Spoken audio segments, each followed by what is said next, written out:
Hello everybody and happy Thanksgiving to everyone living in the US.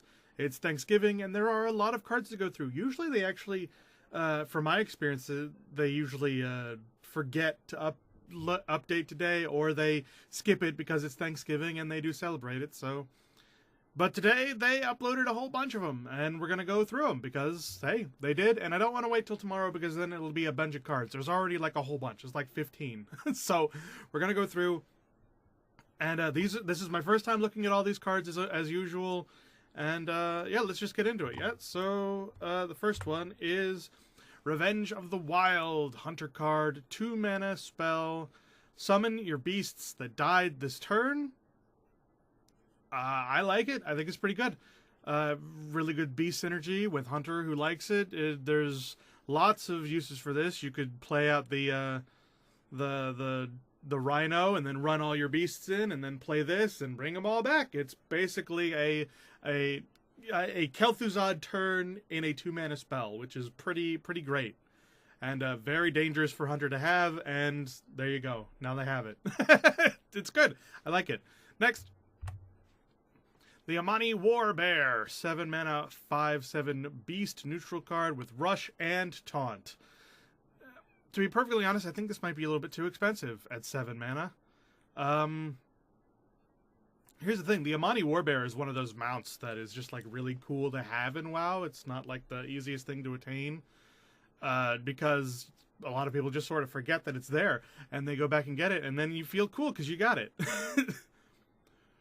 But here's the thing. This thing having rush is nice because you play it and then you run it into something and it'll probably still live because it has 7 health and it's got taunt, which means they still have to do something about it. But I think it's still too expensive at 7. I think it should be. It would be good at 5, and then playable at 6 and 7. I'm not sure. It's a little bit more niche. Like with rush, it's good. Don't get me wrong, and the fact that it's beast, it's got some synergy going for it, but I think it's a little bit overstated. I do. Still perfectly playable in certain situations, just not every situation, which I think would have been better for the Amani War Bear, personally. Alright, next. Lick 'em! 2 mana shaman weapon. It's a 1/3, has +2 attack while you have overloaded mana crystals. So this is very similar to a bunch of the shaman weapons where it's a 1/3 or it has low attack, but then it gains attack based on something else that you're doing. So in this case, it's overloaded mana crystals. It has taken a long time for something like this to come out, and to be perfectly honest, it's not.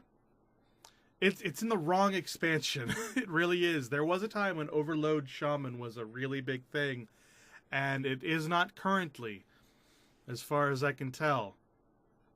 There is the Snow Fury Giant, where it costs less based on how many mana crystals you've used, so there is still some overload synergy to be used, using that as your big like win play to get those giants out on the board, and then like copy it with the Spellstone.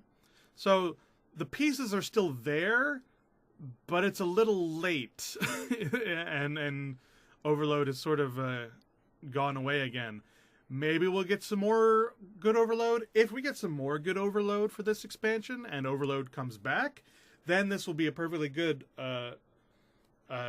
turn 3 or 4 play. Like maybe on turn 3 you play the 3/1 with Wind Fury and then this, and then you'll have the overload, and then next turn you'll still actually have some mana because it's closer to it's turn 4, which means you'll have 2 mana left for next turn, and you'll be able to like keep it going. You'll be able to keep the overload going and stuff like that. And in that kind of a deck, this could see play. Otherwise, probably not. Next, High Priest Thakal, 3 mana, 3/4 Paladin legendary. Battle Cry, convert all but one of your health of all but one of your hero's health into armor. Wow, that's pretty cool. There's really not much of a downside for this, to be perfectly honest. Yeah, it is sort of like dangerous, but keep in mind, Paladin, unlike Warrior, does not use their armor for any of their abilities, and there's no silency kind of card that actually negates armor, which means it is still entirely safe to do this, and it sets you up to heal a whole bunch for Heal Paladin, which is something that Heal Paladin is actually really, really needed. So, in a Heal Paladin deck that also sort of doubles as a spell deck, maybe you could just go Heal Paladin, or you could try to combo it together with Spell Paladin to get like the quest done, or with the Paladin that gets all the spells cast on her, or Shirvala. Any of those could also be put into this sort of a deck. It also lends itself well to the Spellstone. It lends itself well to... It's actually a very good card in specific in those situations. You probably wouldn't want to just have this in your deck, because if you're not healing yourself, then, you know, this is just turning your health into armor, and that's not actually doing anything for you. But if you're planning on healing yourself a bunch, this is a good idea. If you're planning on using a lot of spells, this is a good idea, because then you can use up those paladin spells that heal. Yeah. As long as armor can't be removed via spell other than just normal damage, this is a perfectly good card to have in those circumstances. Next. Walk the Plank. 4-mana rogue card. Destroy an undamaged minion. Okay. Why did this take forever to come out? This is such a... Alright, when Execute came out for Warrior, and I'm pretty sure Execute was like a basic card. But... when they made Execute, they should have immediately thought, what if we made this but opposite for Rogue? And make it like a backstab sort of thing. They have a backstab, but it doesn't do that. It just does 2 damage to an undamaged minion. This! I think it's too expensive at 4 mana. They've overstated killing an undamaged minion, in my opinion, which they always sort of do. They have destroy a minion costed at 5, basically, which is too much. In most cases, usually there's a better way to do it than spend 5 mana just to destroy a minion. That's more of a desperation play than anything. Even at 4 mana, with the condition of it having to be undamaged, I think it might be too expensive. But, on the other hand, it is a common. It's not like a rare or anything. If this were, say, an epic or a purple and had it be 3 mana, I think that would have been better for this card. But, as a common, sure. 4 mana is fine. It's not great, and it'll probably not see a whole lot of play unless big anything comes out. If Druid is going the way of big Druid again, then maybe Rogue might play some of this just to get those big guys out of here. Otherwise, nah, there are better cards. There's poisonous cards. That's basically this, but better already. So, and like, the fact that poisonous exists sort of negates the usefulness of this card. It should have been a card a long time ago, and now that poisonous is a thing, it's sort of already not useful. Next. The Rabble Bouncer. 7 mana, 2/7 with taunt. Costs 1 less for each enemy minion. Okay, so what they've done is they've taken that one card that was a 5/5, costs 1 less for each minion, and then they nerfed it, and then they had to nerf it again, and then they have it, and then they had to nerf it again. This time they've just cut out all that, and they've just gone, okay, here's that card, already pre-nerfed, but we'll add taunt in. and give it some more health, because I think it was still like a 2/5.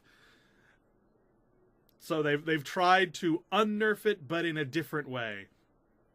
How good is this? Not very. It's not very good. If it costs 1 less for each enemy minion, that means that the enemy's board would have to be full in order for this to be free, which is bad.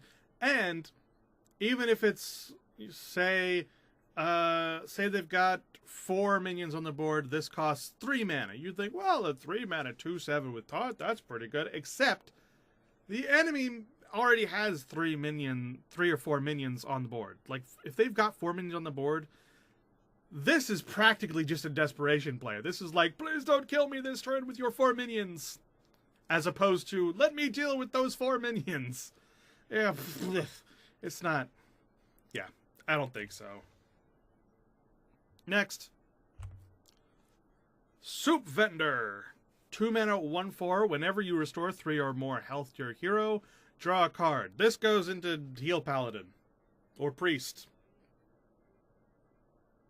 It's a very good card draw engine for a Heal Paladin, which is good because Paladin just in general just needs more card draw. They always need more card draw. So this would go into like a Heal Paladin or into any Paladin that has even a little bit of healing. If you put in the Benevolent Djinn, you'll probably want to put in this card too, just to get in that extra card draw.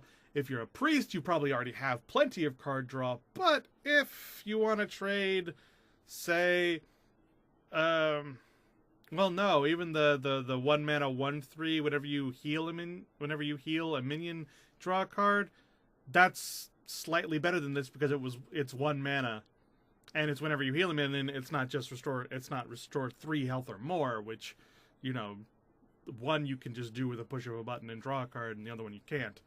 So I think this is almost specifically for a paladin. But maybe you can fit it into a few other things too if you're going a major heal route in one of the other ones. But in paladin, just let's say you put this into a heal paladin, how good is it? Well, you want that card draw, and it's only 2 mana. So yeah, sure, I like it. Next. Blast Wave. 5 mana mage spell. Deal 2 damage to all minions. Overkill. Add a random mage spell to your hand. Now, how good is this? At first glance, it's not very, because it's 5 mana to do basically an explosive wave that's slightly stronger, and maybe you'll get a mage spell if you're lucky.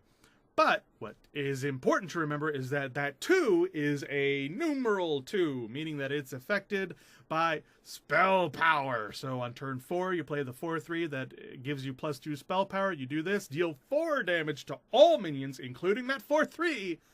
Overkill, add a random mage spell to your hand, which is a lot better.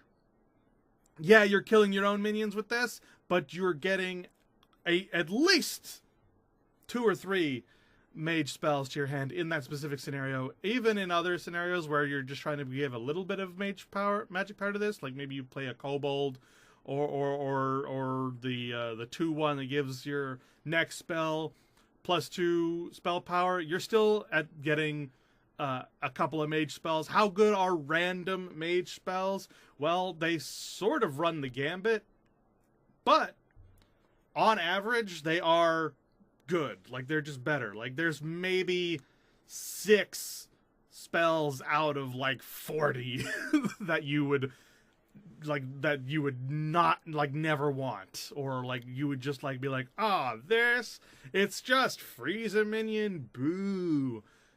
But most of the time you'd be like, wee. Especially in like Wild, where you can get some pretty amazing spells. It does sort of increase the bad spell pool as well. But, like I said, on average, mage spells are good. Plus, this is a board clear for mage, which they already didn't need more of. So yeah. And it's also cheaper. I like it. It's good. Next. The Masked Contender. 3 mana, 2/4. Battle cry, if you control a secret, play a secret from your deck. So it's good in a secret deck, any kind of secret deck.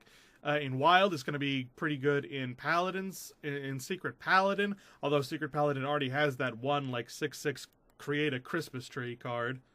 But this is an earlier card that you can use, so you have one secret on board, you play this, you get another secret. Hey, that's always better. Plus, it's a 2/4.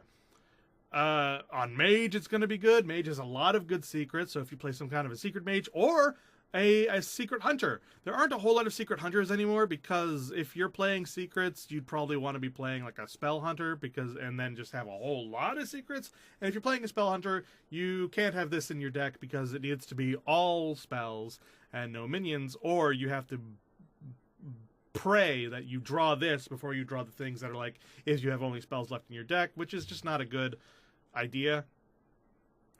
So yeah, in a secret hunter that has minions, in a secret mage, in wild there's secret paladin. There are still paladin secrets in standard. There's just not enough of them to make this worth it, in my opinion. You could play this in rogue, but rogue secrets, you'd be better off just having the rogue secrets in your deck and not bothering with this. There aren't enough rogue secrets to warrant this. Next, the Saronite Taskmaster. 1 mana, 2/3, Death Rattle, summon a 0/3 free agent with taunt for your opponent. So this is kind of similar to the Kobold Onward Snuffle Snout, where it's a 1 mana, 2/3 that summons a random 1-cost minion for your opponent, except now it's basically guaranteed to be the Draenei Shieldmaster thing that's a 0/4 with taunt, except it's a 0/3 with taunt. How good is that? Is giving that to your opponent? Well, on turn 1, it's actually probably good, because it's a direct counter to, like, if this is like the best thing you can do for like a couple turns, then it's gonna counter anything you can play after this. If you've got some 3/2s in your deck that are 2-cost, then it's fine. If you're playing Mage, this is also fine, because you play this and then it kills it, and then you can just like Frostbolt it or whatever to do the 3 damage spell for 2 mana, and then canceled that out, and you've got that 2. That's assuming that they can kill it on turn 1, which they almost definitely can't, or turn 2 if you go second. So I think it's fine. They would have to be able to kill it on turn 1 for that 0/3 to be dangerous. I definitely think it's fine. It can be annoying if they leave it alive long enough to kill it and then have a board in place, so they've got a free taunt out of you. But if they do that, then they'll have had taken at least 2 or 3 turns worth of hits from this 2/3, which makes it totally worth it. So yeah, I think it's good. Next, Predatory Instincts. 4 mana druid spell. Draw a beast from your deck and double its health. We haven't seen beast druid in a while. It didn't really work. It started as big druid, and then it went to big beasts druid, and then it went to beast druid for a little while, and then it sort of went to token druids with little beasts, and then it just went straight to token druid. And they sort of like kicked out all the beasts as soon as Addled Grizzly went away, and it was no longer worth it to be full of beasts. But if we're going back in the beast direction with like a beast token or a beast big druid, either way, this is probably good. The way that this wouldn't be good is if you drew something that only had 2 health, then doubling it with 4 to have 4 health, it's probably not great, unless it's the snail. Giving the snail double health and making it like a 1/4 for 2 that has poisonous, that's pretty good. But it's not worth 4. You know what I mean? So you'd want this to be in a big beast deck, or in a taunt beast where you're sort of sure that you're going to get something that has a lot of health to start with. Nothing would be sadder than to draw something with low health with this and give it like 1 or 2 more health. Blah. You want to give it like 4, 5, 6, 7 more health. In fact, okay, so what would you need for this to be good? Like, what would you need minimum? It's drawing a card, it's drawing a specific card, it's drawing a beast, so that's probably worth, in Hearthstone terms, probably around 1.5 to 2 mana. So we'll run it up and say 2 mana on the assumption that drawing a card on its own is worth 1.5, and then drawing a specific card bumps it up to 2, and then doubling its health. How much health is worth 2 mana? Probably 3? Isn't that usually it? So you'd want the beast to have at least 3 health. So you draw the beast, it has to have at least 3 health, it doubles it, makes it 6 health, or more, and then this card is worth it. Base minimum. That is a whole bunch of numbers that mean nothing. Basically what I'm saying is, if you're playing a deck that wants to draw a beast for Druid, you probably want this. Just for that card draw. Although there's already a lot of card draw with like a regrowth and stuff. But, hey, more card draw is good card draw. Especially when it's drawing you a minion. For sure. Which is nice. Next. Haunting Visions for Shaman. 3 mana spell. The next spell you cast this turn costs 3 less. Discover a spell. I like the wording on this. I like the wording on this because the next spell you cast costs 3. It's not necessarily the spell you discover. It's not discover a spell. It costs 3 less. It's if you have another spell in your hand, it costs 3 less. The spell that you discover will cost 3 less. Any spell costs 3 less. But you also get to pick out another spell.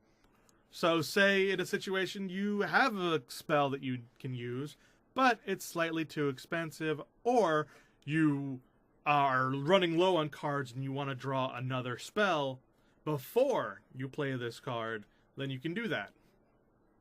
And it's just a sort of quality thing. It is. It's better than discover a spell. It costs 3 less for 3 mana. It's essentially reduce a spell by the cost of this card. And then also you get a free spell. It's get a free spell. It's a 0 mana discover a spell. But also what I'm trying to say is that I like the damn card, okay? I don't know why I had so much trouble sort of like quantifying it in my head, all the different ways this could be good, and then having to try to retranslate that, even when I didn't have to. I'm stupid. Next. Princess Talanji, the Priest Legendary. 8 mana, 7/5, battlecry. Summon all minions from your hand that didn't start in your deck. Now, how good is this? As a 7/5, it's too expensive for 8. So you'd need like at least 3 mana of a discount off of this thing, or at least 3 mana's worth of an effect, which I think you could definitely do. Here's the thing about Priest. They have a lot of tricksy cards. They have a lot of steal cards from the opponent's deck, discover a card, create a new card, copy cards from your opponent's hand and deck. Lots of those. And this gives all of those more agency, and it synergizes pretty well with the Spirit card for Priest this expansion. Although it does make all of those cards cost 1, so unless you have 3 of those in your hand, and it's like, well, I can't play this and 3 of those. Oh, wait, yes, I can. Then, blah. But in a sort of trickster rogue priest, where you've got the Spirit, where you've got Princess Talanji, and a whole lot of copy, steal, discover cards, then this can be pretty nuts. I like that part about it. I think it can be good. It's a little random, but I think it can be good. I gotta stay.